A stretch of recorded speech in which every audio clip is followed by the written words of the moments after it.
And today we got quite a bit to talk about, but as promised, we are going to start off with a little tribute here to Xxxtentacion first, and then we're going to move on into Mac Miller. As you know, they both passed away over the summer, and we're going to kind of talk about their legacy, what they left behind, their music, things like that. Now, Noah, you were an X fan long before me, as we have discussed. I'll let you take the reins on this, since this is kind of more your artist than mine. All right, so Xxxtentacion, also referred to by X as an abbreviation, he kind of came into the forefront around early 2016. I'd probably say January 2017, December 2016, with his big breakout hit, Look at Me. Now, this song was not really meant to be something way too mainstream, but he gained extreme popularity on SoundCloud, and eventually the song became a meme. People started editing videos with it, and it was kind of just a hype song. So it got popular in college circles, and it's something that really, really contrasts with some of his newer work. And some of his older stuff definitely has that kind of really hard vibe to it. A lot of screaming, a lot of yelling, which is kind of atypical for a rap hip-hop artist, but that's something that we couldn't really categorize X in. He kind of transcended a lot of these musical genres that a lot of people would expect out of somebody who is labeled as primarily rap, but you could find a lot of pop, sort of synth, alternative, and, of course, rap, and then a little bit of rock in there, too. One of his influences was Slipknot, believe it or not. He used to listen to a lot of rock bands, a lot of grunge. He loved Nirvana, but he was also inspired by some of the greats as well, and it's kind of interesting just to see his legacy now. He did die at a very young age. I believe he was 20, 21. I'm pretty somewhere sure it was around 21, that. And yeah, that was this past June, and I believe it was Orlando, Florida, somewhere around there. And it was definitely Florida. It was a sudden thing. It kind of shocked everybody. He had just released his best reviewed album so far, and he had gotten his biggest hit on that one as well. We will not be playing that one, and it's called Sad, but we do have a couple others that we'd like to show you. And right now what we're going to be doing is kind of talking about how much he did grow as an artist and how he's fascinating in that way. Love him or hate him, Xxxtentacion certainly transcended a lot of people's expectations, and I think Emerson really came to know that over the years as well. Yeah, so I mean, my background with him was I had heard the song Look at Me. It was actually a song I didn't really care for at first. That was a song that took a while to grow on me. Me either. Yeah, that song, we're actually going to play for you in a little bit. That song is very, very, very influenced by the Slipknots, and as Noah here has mentioned, all those more kind of grunge and kind of like the heavy metal type stuff that he was really into. But yeah, what really caught my attention was when he released his mixtape 17. It was a mixtape, right? It wasn't an album. I always get these mixed up because people constantly change the name around. It was not a mixtape, but I think it was considered an EP, or maybe it was considered his first album. It's not album length per se, but I believe it was album or mixtape. I'm pretty sure it was an EP. Okay, well, I believe it was an album then. Yeah, right. I think in one of his introductions he said this is my first album. Debut album, 17. Yeah, right. I had a ton of friends telling me how good it was, how I had to check it out, and I really refused to for like a solid week and a half. And then I finally gave in, and on the very first song, I was absolutely blown away by just how different and how unique this really sounded. I was not expecting what I had heard at all. I don't want to give away too much because we're going to show that to you. But yeah, I mean, his transition from different styles of rap music and just his influence in general is truly remarkable.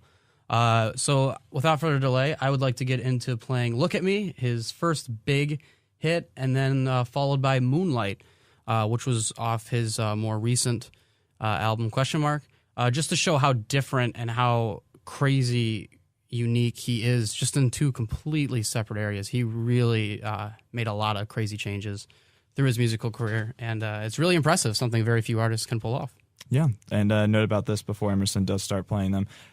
X definitely did this in a span of about 1.5 to 2 years, so this is a very short time span. This wasn't something over the course of a 10-year career. This just kind of shows how young he was and how willing he was to kind of experiment with his style. So go ahead, listen to the two, and make those comparisons for yourself. Yeah.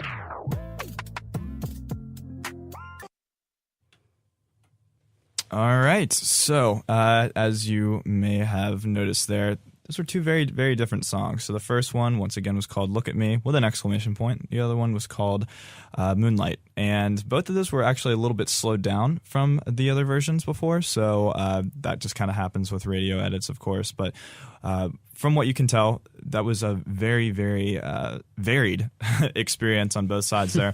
But for me personally, I think Look at Me kind of stands as more of something that gets better with age. Sure, it's kind of trash in general, but you kind of got to appreciate it after you listen to it. It was honestly that like unrefinedness though that like drew me to it at the same time. It's kind of the raw sound. It's like you can't believe this is being recorded. Like somebody got paid to do this.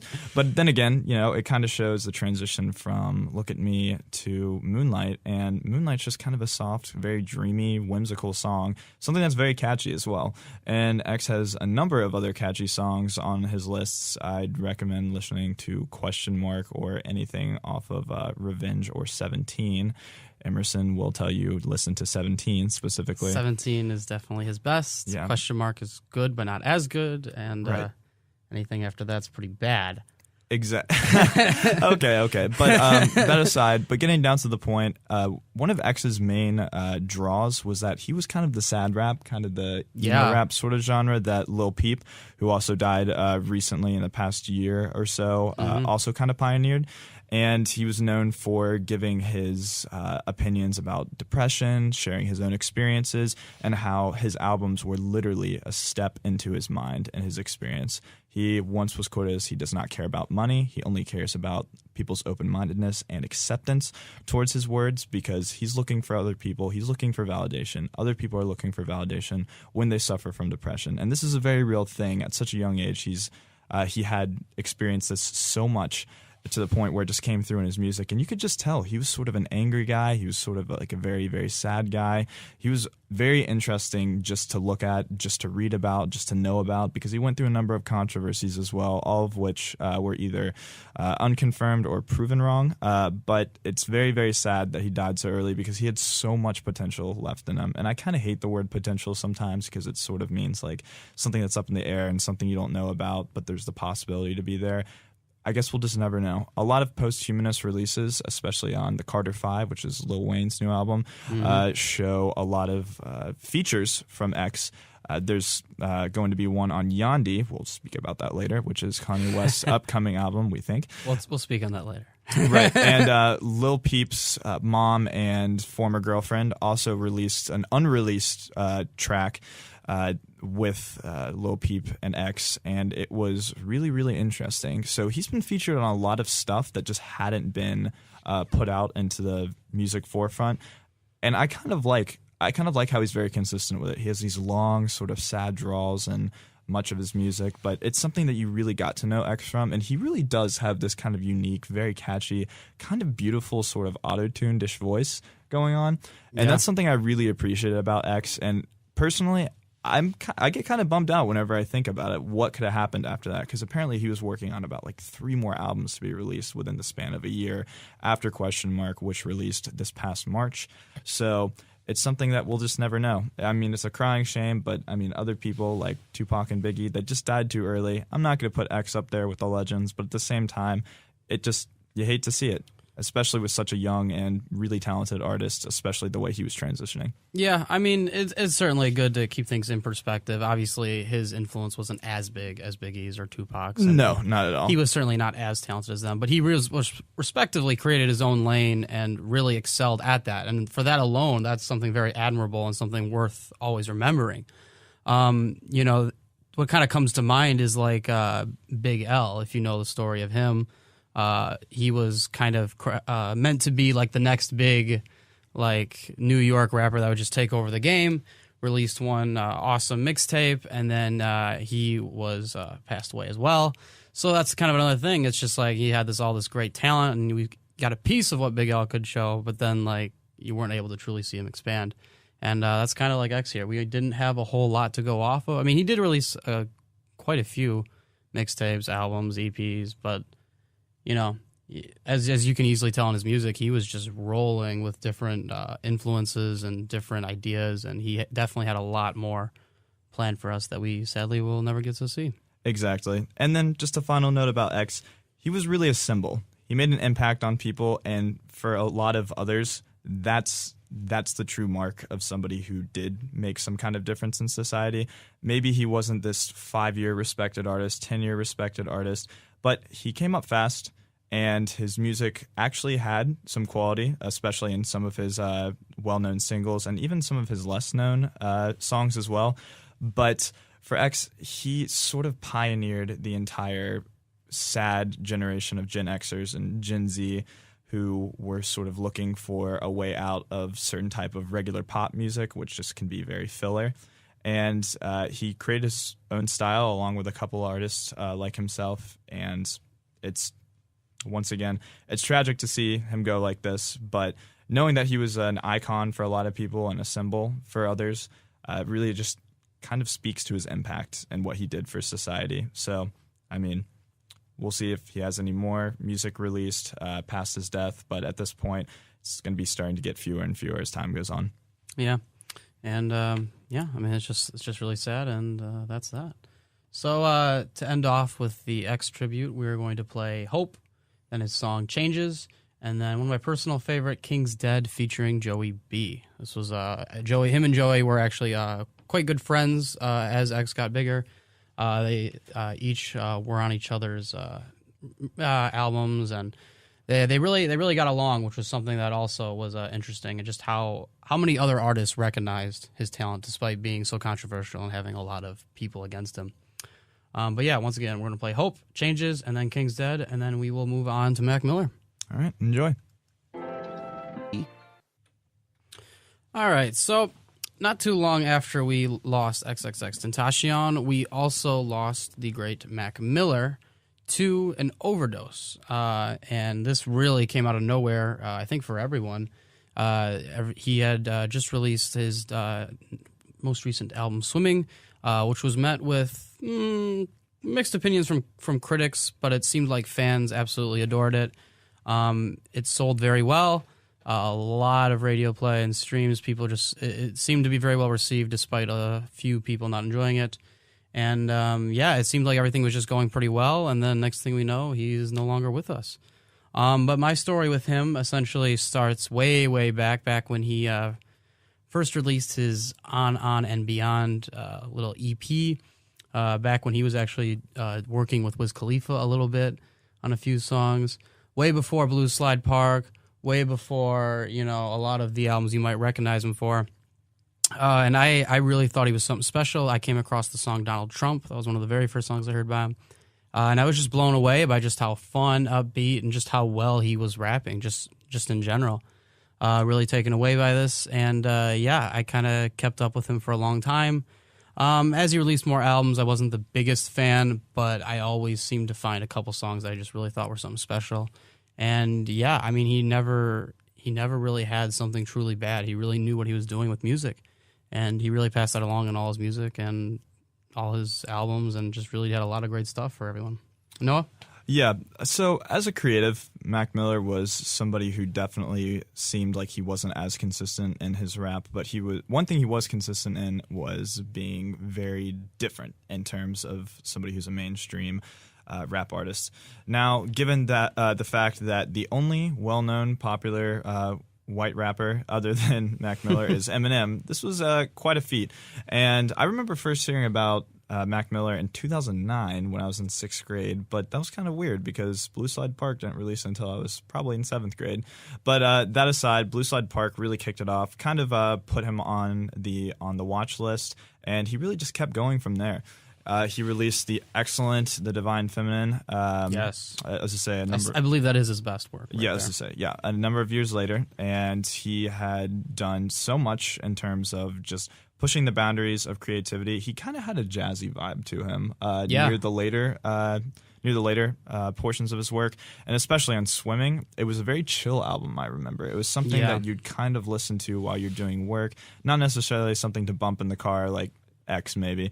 But at the same time, Mac Miller was somebody who was truly special, and it's very sad to see that, especially after his breakup with Ariana Grande, it seemed like that may have been something that spiraled him into depression. Now, all this is speculatory, but one thing we can know from this is that Mac was not like XXXTentacion when it comes to being outwardly sad. And I thought Mac Miller was somebody who definitely had a lot of thoughts on his mind, definitely expressed a lot of interesting things that a lot of people don't talk about, but I never really expected him to overdose. And that's becoming the case with a wider variety of artists. And so this one really, really hit hard. A lot of us had been listening to him since our early days of middle school. And it's something that, honestly, it feels a little bit more empty now. The entire genre of sort of alt, hip hop, everything, it does feel a little bit more empty. He was well respected among a bunch of artists. Now, he wasn't top like Eminem or anything, but everybody knew his name. Everybody did know Mac's name. Well known. And even if you didn't listen to his music that much, you definitely know that the world did lose they did lose a talent right there. So this one definitely hit me. I remember seeing it in a tweet somewhere. Somebody was like, R.I.P. Mac Miller. And I was like, wow, okay, is this true? And then a couple of my friends told me as well. And I was like, all right, so it is. Like this seems like a bad joke at sometimes. And that aside, after the tragic aspects, another sudden loss, especially. Was this early September when he passed, or was it late August? Yeah, it was early September, I believe. Right, so it was early September, and with his last album, Swimming, that's something that can be heavily debated, but I think it's going to be viewed as something more positive as time goes on. It did get mixed to positive reviews from critics, but at the same time, it wasn't his critical darling like a lot of others were. It was something that really changed his persona, I believe. I think he kind of went into this little I think he went into a little hole, kind of put up some walls around him on this album where it made him seem like he was a lot more introspective and a lot more thoughtful. He sounded a lot more introverted throughout his music on this one as compared to his last ones. Now, he wasn't necessarily a boastful rapper, but he was a confident rapper when he was confident. You might remember him by his song Donald Trump, which was, wow. He was outspoken. Firing on all cylinders there. Oh, yeah. Outspokenly political in that aspect. But he was also somebody who wasn't somebody like Kanye West. Not always tweeting his opinion.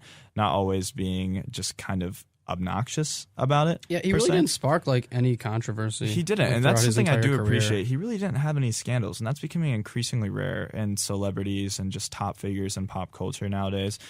So, I mean, if you have to give something to him, he was very, very. He seemed like he was just a cooperative guy, a team player, somebody who was very respectable, respected, and I feel like he was a really humble guy as well. Obviously, I don't know him. I cannot claim to have any facts here, but just listening through his music, it does seem like you get to know a lot about the person through also following their persona. And Mac Miller's music is something that I can't really describe as anything truly bad. I'd say all of it is very solid, and some of his stuff is excellent. So it really, really sucks to be talking about this now, and I never really thought that we'd be at this point, especially a couple years ago when we started Underground Sound. But, I mean, here we are now, and Emerson definitely has a few thoughts on this because he was I definitely say Emerson listened to a lot of Mac Miller back in the day, too. Yeah, definitely in middle school I listened to a ton. I was a bigger fan of his older stuff than I was his albums as they came around. But a few of my buddies kept me into him, and really because of that I kept listening to a lot of his stuff. I actually had never listened to his Faces mixtape before. That was one a buddy said I should check out after he died. And yeah, it was a good mixtape, got to say. And one of the things I noticed on it was just the respected features he had. I mean, he had Rick Ross on there. He had Schoolboy Q. I was like, dude, this is a mixtape and no one even knows you. You've already got Rick Ross on this with you. And that really shows exactly just how cooperative he really was and how respected he was. I mean, when you look at white rappers and like, you know, just the whole timeline of them, you got Eminem, well-respected, very well talented. And then you've got, like, what, G-Eazy, NF, Hoodie Allen, like, all of them get bashed from the rap base. Like, yeah, I forgot about G-Eazy. Yeah, like, I completely forgot about G-Eazy. People do not respect, like, any other white rapper when it comes to just, like, the rap culture and the rap, like, fan base. But Mac Miller was one of the very few exceptions. Like, people loved him. And not everyone was a fan of his music, but nobody would bash Mac Miller. Nobody was like attacking him or like calling him out or anything. Like everyone was just cool with it. Not everyone was into it, but everyone was cool with it, and that's just really something special. Yeah, and I definitely took note of that, especially when rap culture can be appropriated by white people as well. Yeah, that's something Post Malone has got himself into quite a bit. Exactly, and then there can be some controversy sparking from that. Mac Miller, he had a lot of friends in the industry, and you can tell that he was somebody who really respected and kind of studied rap and was able to appreciate it by using it to speak to people, but also not forgetting the basis of it, the roots of rap culture. And that's something that I really respect, considering that I myself am not somebody who makes music. I'm somebody who only appreciates rap and listens to rap, of course. But I definitely say when it comes to being an artist, especially when you single yourself out like that, if we're talking in terms of race, he definitely respected rap. And that's something that we don't see a lot of days now. We hear boastfulness. We hear just being some people are talking about how humble they are when they're really not. Some people are just like really, really just cocky about it. He never came off as cocky. And that's something that I really just know that not a lot of other people brought to the table. So it's just another thing. He was always just such a low-key artist, and I mean, if I knew him, he'd probably be a super chill guy. I mean, I know I'd probably want to be friends with him over some of the other people I listen to. Yeah, speaking of the respect for rap thing, that reminded me of one of his, I think it was the Best Day Ever music video. In the very beginning, it shows, I think it's 6-year-old him rapping, and when I first saw that, I was just like, oh, he's rapping at a young age, how cool. But when I went back to it, I realized he was actually rapping Rapper's Delight, word for word. Right. Like, that's respect right there. You got a little kid rapping along with the Sugar Hill Gang. Yeah. That's respectful there to rap. That's how you do it. 1979. Wow. Yeah, that's Big crazy. stuff. But yeah, it's a shame. Yeah, he was really, really talented artist, and I wish he was here to continue his great legacy that he really has. Well, as sad as all of our talk has been recently, here's a little bit of a positive. We have 3 excellent songs by Mac Miller himself. We have Best Day Ever, as Emerson so recently noted. We also have Brand Name, and we also have Stay, clean version. Of course, we're not going to do anything that the FCC is going to get mad about on the radio. FCC won't let me be. Yeah, that's a conversation for another time, Emerson. In the meantime, go ahead and listen. Take our words and try to apply them to what you hear here. But overall, subjective, everybody's opinion. We love this music. Hopefully you will too. Burlington. So, if you've been keeping up on Kanye and his Twitter rants that he does very often, so it's hard to keep up. But a little while ago, he announced that he was going to be on SNL, and he also announced that he was going to release the sequel to Yeezus titled Yandhi. So this was supposed to come out yesterday, and, it didn't quite happen. Noah, why don't you take us a little run through on what did happen on SNL? All right, to quote Kanye from a while ago, first of all, let me finish. I am very, very disappointed with Kanye's recent behavior. First of all, we were told a number of days ago that Yandhi will be released on 9/29/2018, which is a Saturday. He did say Saturday. He had a picture of the artwork, which is very akin to Yeezus, so this will kind of imply that it's sort of a sequel, if you couldn't get that from the title. And he announced that on his Twitter, which is his main platform for speaking to the world. Now, one could be forgiven for trusting Kanye, but at the same time, oh my goodness, you cannot give us a concrete release date after being such a legendary artist, dropping 2 of those smaller projects during the summer. I'm sorry. I just don't understand. What is his rationale? How is he gonna be able to tell his fans about this? What excuse is he gonna be able to bring up? He's been telling his fans a lot of things. If you're on Twitter. Oh yeah, but nothing regarding the album. We're getting to that. Anyway, so first of all, I Love It, which was written for.